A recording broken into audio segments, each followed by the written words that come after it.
Olá, pessoal, tudo bem com vocês? Eu sou a professora Juliana e vamos à nossa aula de língua portuguesa. Estamos trabalhando com o capítulo Cartas de Opinião.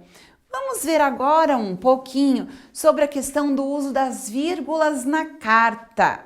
Em que momentos nós utilizamos a vírgula nesta situação?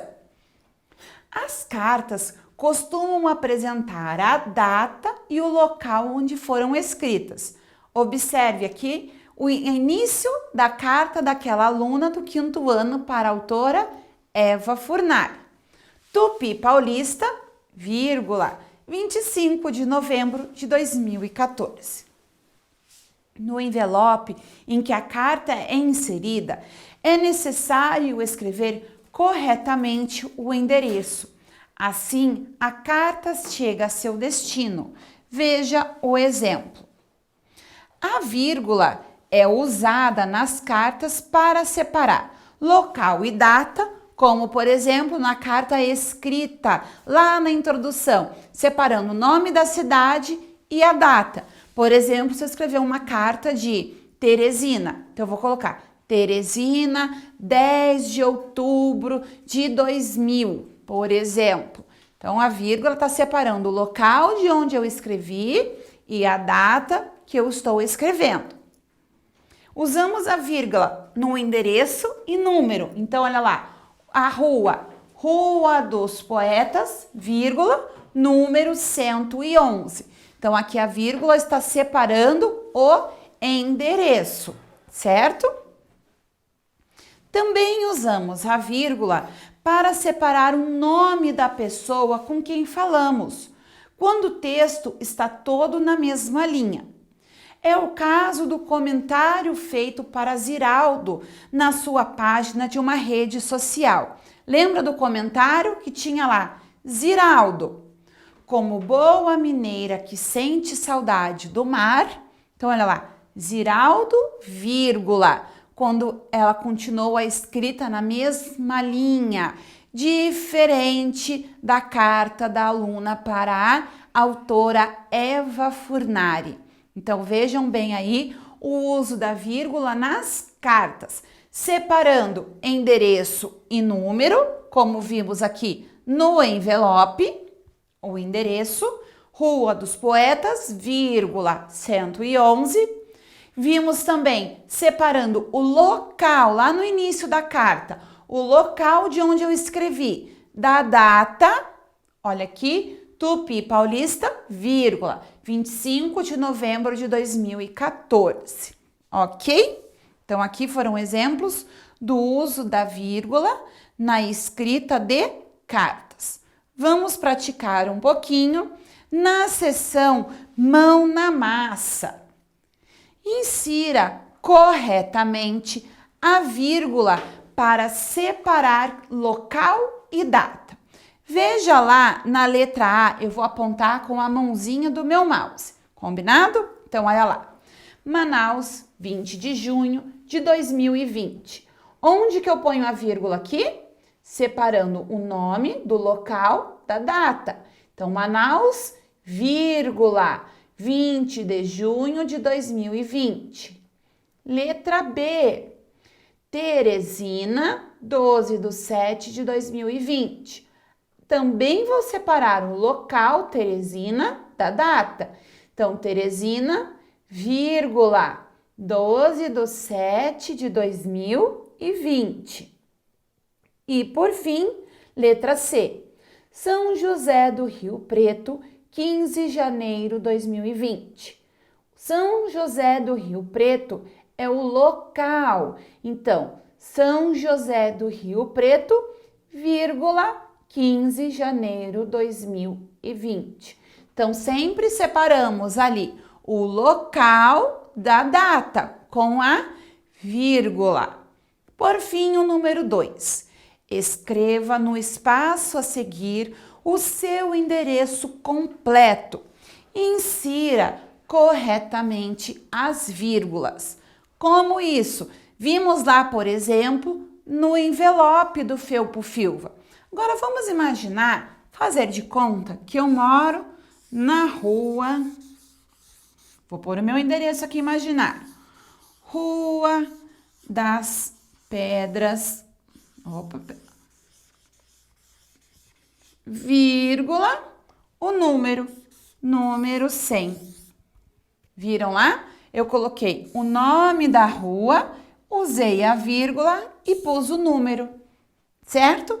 Aí você vai pôr o seu endereço completo, igual vocês viram lá no envelope, na explicação do uso da vírgula também, ok? Vamos ver agora as palavras terminadas em am e ão. AM, o tio. Algumas palavras são terminadas em AM e em o tio. E muitas vezes temos dúvidas na hora de usá-las. Observe a seguir algumas dessas palavras. As crianças lerão a obra Felpo Filva, a história do coelho que era infeliz. As crianças leram a obra Felpo Filva, a história do coelho que era infeliz. Vocês perceberam a diferença quando a professora fez a leitura? Olha lá. As crianças lerão a obra. Número 2, as crianças leram a obra. Qual das frases informa que as crianças já leram a história de Felpo Filva? Qual delas mostra que as crianças já fizeram, ou seja, que aconteceu no passado? E qual das frases diz que os alunos ainda vão ler a história, ou seja, que eles não leram? Perfeito! Eu sei que tem criança aí falando, professora, a frase que mostra que as crianças já leram, ou seja, que já aconteceu, é a número 2. E a frase que mostra que as crianças ainda não leram, mas que elas irão ler, que elas vão ler, é a número 1. Vamos ver por que isso? A primeira frase diz que as crianças ainda lerão a obra. Já a segunda diz que as crianças já leram. As formas verbais terminadas em AM refere-se a algo que já aconteceu, está no passado, está lá para trás, ó, no passado. As formas verbais terminadas em AOTIL referem-se a algo que ainda vai acontecer, está no futuro. Pensando nisso, vamos à nossa sessão Mão na Massa e praticar um pouquinho. Vejam aqui. Complete as frases com as formas verbais adequadas, ou seja, o verbo estará no passado ou no futuro. Veja a letra A. As crianças conversaram sobre o livro ontem à noite, ou seja, já aconteceu. Aqui eu vou usar, número 1, letra A, o AM, porque aconteceu. Conversaram. Conversaram. Letra B. As leituras começarão no próximo fim de semana. Próximo ainda vai acontecer, então, AOTIL, começarão. Começarão. Letra C. Os alunos disseram ontem, já aconteceu, que acharam o livro muito bom. Então, acharam com AM. Acharam. Letra D. Os alunos adiantaram a leitura e, se eles já adiantaram, já fizeram, já aconteceu. Então, eles adiantaram a leitura e leram 15 páginas, ok? Então, olha lá, AM. Leram. e letra E. Na próxima aula, os alunos lerão 15 páginas do livro. Aqui está dizendo, ó, na próxima ainda vai acontecer. Então, o lerão com o tio. Lerão. Certo? Então, pessoal, percebam aqui que nos verbos com AM estamos utilizando o passado, já aconteceu. Quando eu uso o tio, é o futuro, ainda irá acontecer, ok?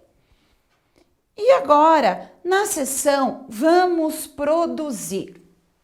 Como você viu neste capítulo, as cartas têm muitas utilidades e podem ser usadas para que alguém se manifeste a respeito de algo. Que tal você também se manifestar? É a sua vez de escrever uma carta para Eva Furnari. Já foi sugerido anteriormente que você escolhesse o autor de algum livro que você já tenha lido e ter feito uma carta para este autor. Você fez a carta, sugeriu, elogiou o livro que você leu, falou as qualidades deste livro. Agora você fará uma nova carta, só que para a autora Eva Furnari, do livro Felpo Filva. Utilize a página seguinte para realizar a sua produção. Na sua carta, você pode contar que leu um trecho do livro Felpo Filva. Então, não necessariamente você vai dizer que você leu o livro todo. Você pode contar que você leu aquele trecho que nós vimos aqui na nossa unidade do livro. Por meio da leitura, estudou diferentes tipos de cartas. Então, nós pudemos perceber as cartas de reclamação, a carta de opinião, a forma cordial, a carta onde eu estou concordando, elogiando algo. Então, vimos algumas formas de escritas de cartas. Aprendeu a utilizar a vírgula e os adjetivos em cartas. E gostou ou não do trecho que leu, explicando o motivo. Então, você vai contar para Eva Furnari que se você gostou ou não do trecho do livro que você leu. E se você gostou, por que você gostou? Se você não gostou, por que você não gostou? Você pode falar também sobre como foi ler esse trecho em sala de aula. Relata aí, conta para Eva Furnari que a partir da carta do Felpo, vocês estudaram a vírgula na carta, no envelope, do destinatário, o remetente, as formas cordiais de escrita de uma carta, quando eu não concordo com algo, certo? Então agora é o momento de você também usar e abusar do seu conhecimento das nossas aulas e escrever a carta para a autora. Boa escrita para vocês, pessoal, e cuidem-se. Tchau, tchau!